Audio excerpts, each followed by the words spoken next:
सरायकेला खरसावां जिले के कपाली ओपी अंतर्गत डांगरडीह स्थित शंकर स्टोर में बीती रात चोरी हो गई। मिली जानकारी के अनुसार रोजाना की तरह रात करीब 10 बजे दुकानदार दुकान बंद करके अपने घर चले गया।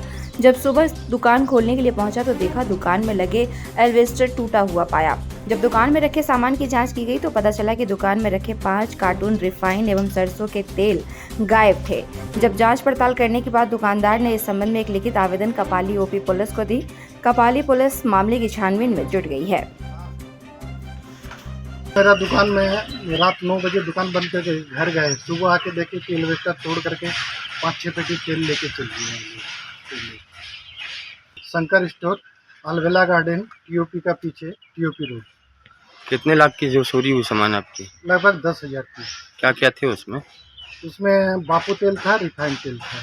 इसकी सूचना पुलिस को दिए? मैं अभी देने जा रहा हूँ।